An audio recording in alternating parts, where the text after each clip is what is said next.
ونعوذ بك من شرور أنفسنا ومن سيئات أعمالنا ما يهد الله فلا مضل له وما يضلل فلا هادي له أشهد أن لا إله إلا الله أشهد أن محمدا عبده ورسوله اللهم صل على سيدنا محمد وعلى آل سيدina Muhammad.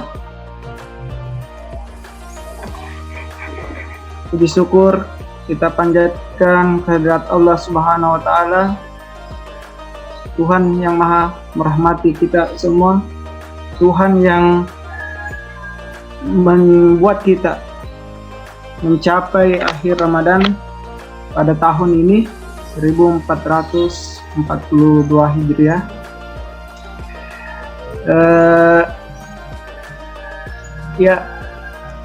Hari ini kemungkinan itu adalah hari terakhir sebelum besok, sebelum sebentar malam kita menunggu keputusan apakah besok itu kita masih puasa atau bagaimana. Semoga masih ada kesempatan satu hari ini untuk menyempurnakan ibadah. Semoga besok tidak jadi kita berlebaran ya. Dalam hal ini betapa meruginya kita semua, betapa duka yang sangat mendalam yang kita tinggalkan di bulan Ramadan.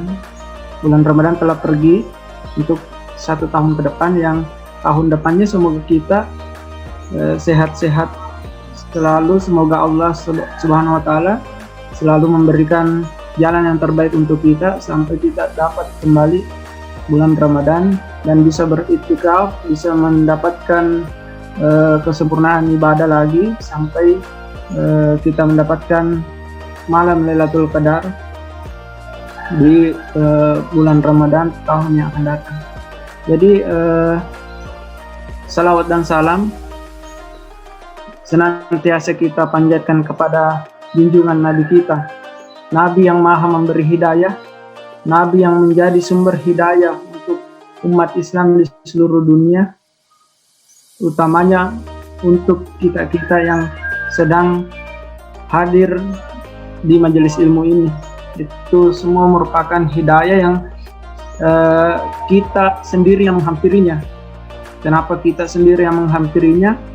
Karena kita sengaja menyisihkan kuota internetnya kita untuk sempat hadir di majelis ilmu ini tanpa kita terpengaruh dari omongan-omongan orang bahwa ayo kita keluar, kita pergi belanja, pergi apa menjelang akhir Ramadan. Banyak yang sibuk seperti itu, banyak yang terjebak di dalam budaya-budaya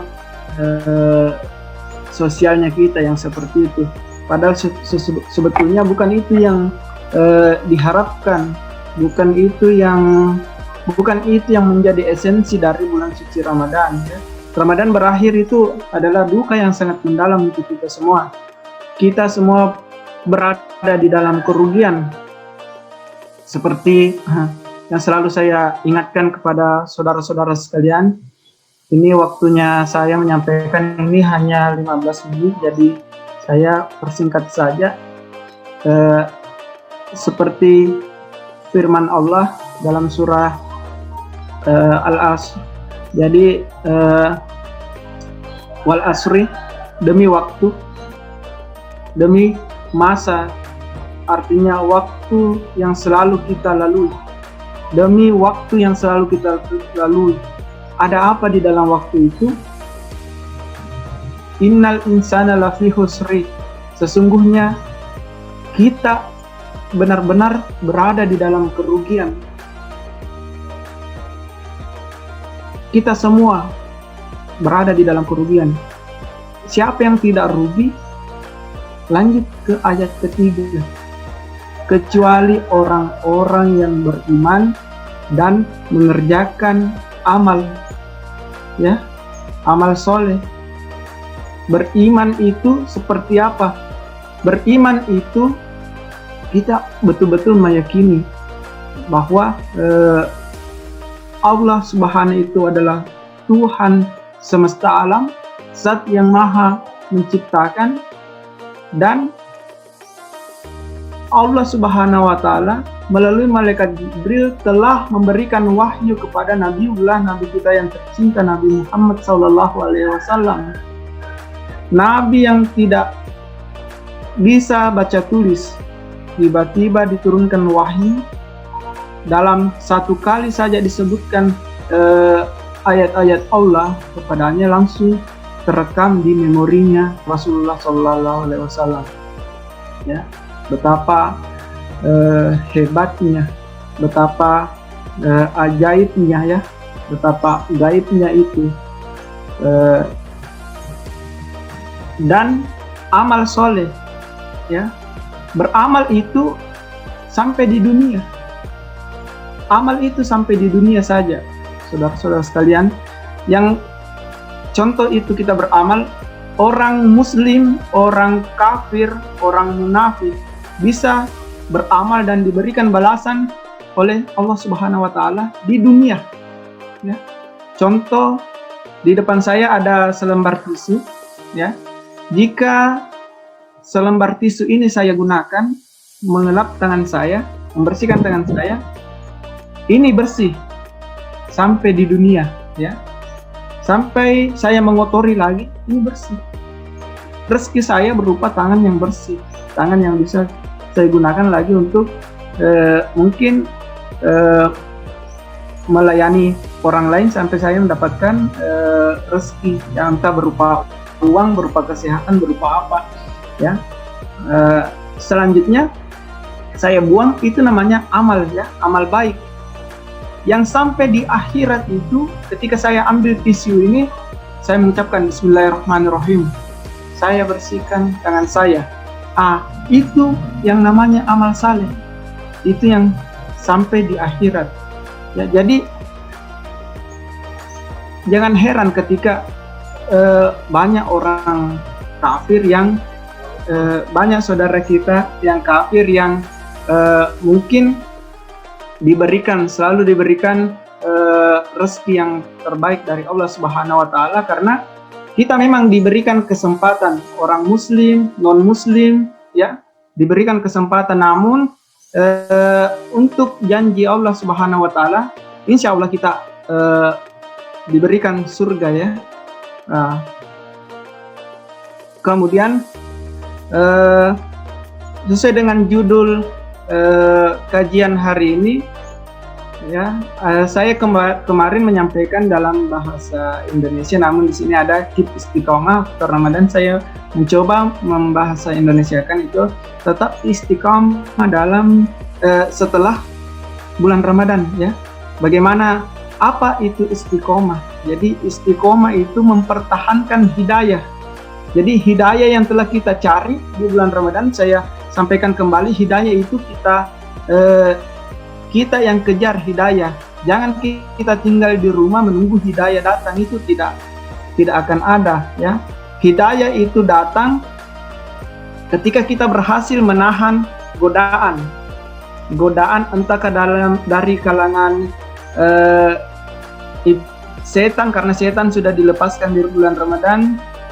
Itu dia menggoda manusia. Ada juga setan dalam kalangan jin, ada setan dari kalangan manusia itu sendiri. Nah, ini yang unik. Setan dari kalangan manusia itu sendiri adalah betul-betul setan, karena ketika kita ada suatu perubahan dalam pola kita beribadah kepada Allah Subhanahu wa Ta'ala, mungkin bisa dikomentari bahwa, wah, kamu ini rajin sekali kok hari ini, pakai baju ini, ya, rajin sekali kok. Biasanya tidak sholat, tidak sholat 5 waktu. Di sini temani kah, itu setan dari kalangan manusia, itu lebih parah daripada kalangan ini dan kalangan jin. Dan setan dari kalangan manusia itu telah mengingkari perintah Allah Subhanahu wa Ta'ala dengan cara mengarahkan kita ke jalan yang lebih buruk lagi. Jadi seperti itu, kalau perlu dihindari pergaulan yang seperti itu. Jadi selama bulan suci Ramadan ini kita menempuh pendidikan agama. Jadi pendidikan agama yang kita fokuskan ini adalah fokus beribadah, bagaimana kita berperilaku baik, bagaimana kita menahan amarah, bagaimana kita menahan hawa nafsu. Yang kedua, bagaimana kita menjaga prestasinya kita dalam ibadah. Prestasi kita dalam ibadah ini adalah istiqomah namanya, ya. Prestasi kita mempertahankan hidayah yang ada, ya. Jadi seperti itu, ya. Jadi yang saya jelaskan tadi, yang paling berpengaruh dalam proses istiqomahnya kita itu adalah bagaimana kita bersosialisasi di akhir Ramadan, bagaimana kita memilih lingkungan kita, bagaimana kita bijak dalam utamanya menyikapi teknologi, utamanya sosial media, ya. Keberadaan handphone dewasa ini tidak bisa ditolak lagi, tinggal bagaimana kedewasaan kita menggunakan, bagaimana bijaksananya kita menggunakan handphone ini, ya. Jadi tidak ada hukum haram halalnya handphone. Jadi yang haram itu ketika kita menggunakan dalam dalam keburukan, misalnya kita update status tentang update status menggibah orang lain, menjelek-jelekan orang lain, atau kita update status tentang informasi yang tidak benar kemudian kita share, ya, itu namanya fitnah, ya. Itu kita harus minta maaf langsung ke orang yang misalnya kita fitnah pemimpin negara, itu kita harus minta maaf ke pemimpin negara itu. Jadi itu hikmah istiqomah dari bulan Ramadan, karena di luar bulan Ramadan itu adalah bulan-bulan yang penuh dengan cobaan yang akan menimpa fondasi diri kita. Jadi ketika kita tidak punya ilmu tentang istiqomah itu sendiri, jadi kita akan dengan mudahnya terjerumus di pola-pola sebelum kita memasuki bulan Ramadan lagi, ya. Karena banyak yang berbahagia setelah bulan Ramadan pergi, karena sudah bisa makan sepuasnya, mungkin sudah bisa berbuat keburukan seperti yang sebelum bulan Ramadan lagi, ya. Jadi semoga kita menjadi orang yang senantiasa mengharapkan bulan-bulan selanjutnya seperti bulan Ramadan pada tahun ini. Mungkin sekian, karena waktu yang tidak memungkinkan. Mungkin ada yang ingin share pertanyaan atau bisa juga langsung ke doa penutup. Sekian dari saya kembalikan ke moderator.